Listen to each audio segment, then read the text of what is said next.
हम आपको बताएंगे दिल्ली धमाके के मददगारों पर कैसे कसता जा रहा है शिकंजा। बात होगी कॉमेडियन कपिल शर्मा के कनाडा वाले कैफे में फायरिंग केस में गिरफ्तारी की। साथ ही दिल्ली पुलिस ने मास्टरमाइंड को धर दबोचा है। आपको लिए चलेंगे मध्य प्रदेश और बिहार में कैसे कानून का चला डंडा, कैसे अपराधी पकड़ में आए।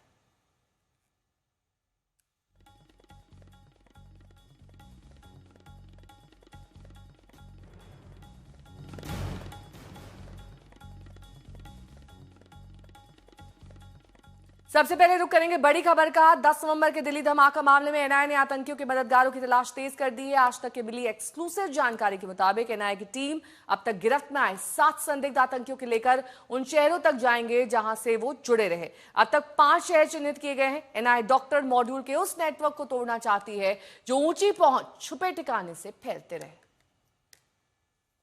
तो बी टीम ने आतंकियों की तरह से मदद करी। ये कवर के तहत पूरे ऑपरेशन को चला रहे थे। आतंकियों को ठहरने और सामान दिलाने में मदद मुहैया कराई है। एनआईए ने जैश मॉड्यूल के पूरे नेटवर्क का चार्ट तैयार किया है। संदिग्धों की अब पहचान कर ली गई है। एक एक करके उन तक एनआईए की टीम पहुंच रही है।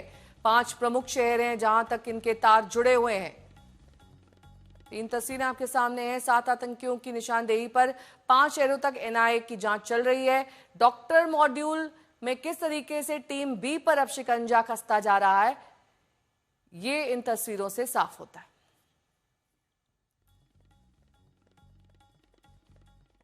तो एनआईए की नजर अब धमाके की साजिश वाली टीम बी पर है। इस टीम को बेनकाब करने के लिए एनआईए अब तक गिरफ्त में आए 7 आरोपियों को उनके शहर, उनके संपर्क वाले इलाके में ले जाएगी।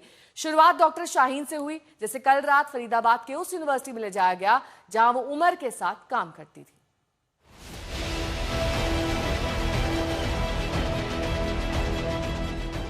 दिल्ली में 10 नवंबर के धमाके के हर गुनहगार को तलाशा जा रहा है।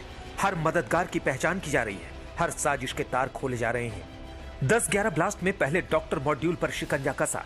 एक के बाद एक आतंक के चेहरे को बेनकाब किया गया। कश्मीर से दिल्ली, यूपी, हरियाणा तक शिकंजा कसा। एनआईए ने सुसाइड बॉम्बर डॉक्टर उमर के 7 करीबियों को गिरफ्तार किया। अब तक doctor Muzammil Shakeel, doctor Adeel Ahmad Dar, doctor Shaheen Saeed, मुफ्ती इरफान अहमद, अमीर राशिद अली, जासिर बिलाल उर्फ डैनिश और शोएब को गिरफ्तार किया गया। 7वीं कड़ी शोएब था, जो फरीदाबाद की अल फलाह यूनिवर्सिटी में डॉक्टर उमर के विभाग में वार्ड बॉय था। वहीं दोनों की जान पहचान हुई, दोस्ती हुई, साजिश के नए तार जुड़े। शोएब दिल्ली धमाके के सुसाइड बॉम्बर डॉक्टर उमर नबी की मदद की। उसने ही नूह में अपनी साली के घर पर किराए में एक कमरा दिलवाया, जहां धमाके से पहले उमर रह रहा था। इतना ही नहीं, शोएब पर धमाके से जुड़े सामानों को लाने ले जाने, छुपाने में मदद का भी आरोप है। एनआईए को शोएब जैसे सारे मददगारों की तलाश है, इसलिए उसे गिरफ्त में आए सभी 7 आरोपियों को लेकर पुलिस 7 शहरों लखनऊ, कानपुर, सहारनपुर, फरीदाबाद और जम्मू कश्मीर तक जाएगी। इन शहरों से गिरफ्त में आए आतंकियों के तार जुड़े रहे हैं। लाल किला ब्लास्ट के मामले में एनआईए ने अपनी जांच तेज कर दी है। इस मॉड्यूल के जो सपोर्टर रहे हैं उनकी छानबीन अलग अलग शहरों में की जा रही है।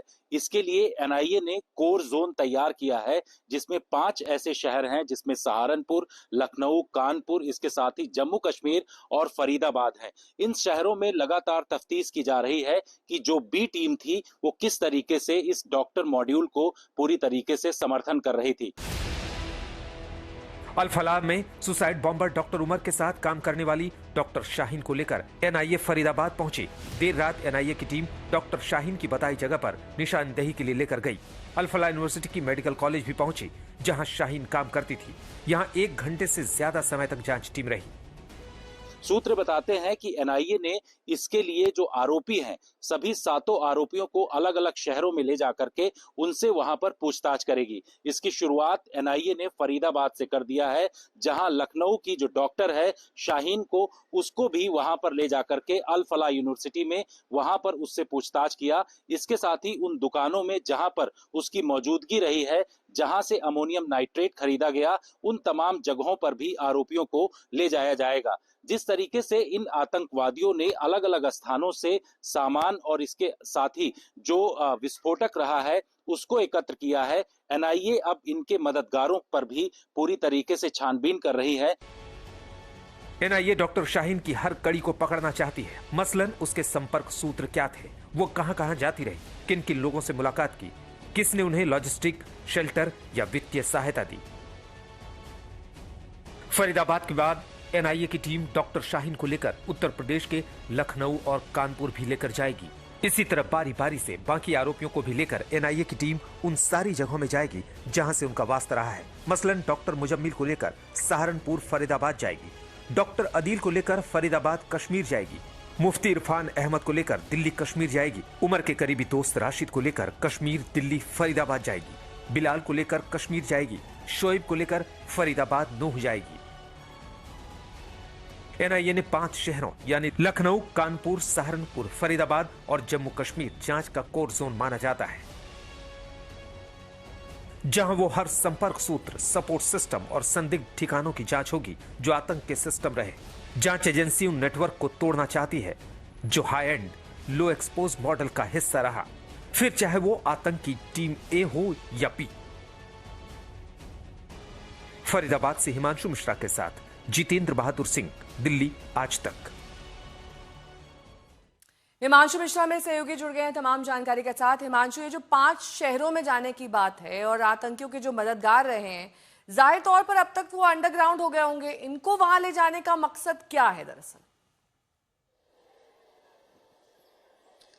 चीजों को आइडेंटिफाई कराना, निशानदेही कराना, कहां पर रुके, कहां पर गए, किन लोगों से मिले, किस इलाके में मिले, क्योंकि लगातार आप पुलिस देखिए 10 नवंबर के बाद से ही पुलिस हर एक कोने में, हर एक जगह पर जा रही है, एनआईए की टीम जा रही है। आप देखिए लोकल पुलिस, चाहे वो हरियाणा की हो, यूपी की हो, जम्मू कश्मीर हो, हर जगह की पुलिस के साथ मिलकर एनआईए काम कर रही है। अब जब इनके मोबाइल फोन की जांच की गई, इनको अलग अलग जगह ट्रैक किया गया, अलग अलग जगह के सीसीटीवी निकाले गए और कुछ ऐसे चैट्स भी रिट्रीव किए गए जो इन सब ने डिलीट कर दिया था, तो उससे ये पता लगा कि इतना बड़ा जो ये पूरा व्हाइट कॉलर मॉड्यूल जो आतंकियों का खड़ा हुआ, ये ऐसे नहीं खड़ा हुआ, बल्कि एक जैशे मोहम्मद की एक पूरा लंबा चौड़ा स्लीपर सेल एक टीम भी थी जो लगातार हर जगह इनकी मदद करती रही। फरीदाबाद में जितने बड़े संख्या पर इन्होंने विस्फोटक जुटाया था, वो विस्फोटक सिर्फ इन डॉक्टर्स ने अपने से नहीं, बल्कि इनके पीछे इनके मददगार थे जो जैशे मोहम्मद से जुड़े थे और उन्होंने इन पूरी काम में इनकी मदद की। आप देखिए किस तरीके से जो लाल गाड़ी थी, जब एजेंसियां अलर्ट हुई थी, दिल्ली पुलिस ने उसको लेकर के अलर्ट भी जारी किया था और वो गाड़ी फिर फरीदाबाद के गांव में पकड़ी जाती है और जिसने उस गाड़ी को वहां पर पहुंचाया था बाद में वो पकड़ा जाता है। तो ये वो लोग थे जो सीधे इस मॉड्यूल में, जो ये डॉक्टर्स का मॉड्यूल, इसमें जुड़े तो नहीं थे, लेकिन सीधे तौर पर डॉक्टर के मॉड्यूल से जुड़े नहीं थे, लेकिन इनकी मदद लगातार कर रहे थे। दिल्ली आतंकी हमले की जैसे जैसे जांच आगे बढ़ रही है, वैसे वैसे जांच एजेंसियों का दायरा बढ़ता जा रहा है। आतंकियों और उनके मॉड्यूल से जुड़े लोगों को लेकर एनआईए को कई सवालों की तलाश है। पहला सवाल, आतंकियों ने किन किन लोगों से मुलाकात की? दूसरा सवाल, हमले के लिए किसने सामान मुहैया कराया? तीसरा सवाल, आतंकियों को किसने और कहां शेल्टर दिया? चौथा सवाल, आतंकियों को किन लोगों ने वित्तीय सहायता दी? पांचवा सवाल, आतंकियों के संपर्क सपोर्ट सिस्टम में कौन कौन शामिल था?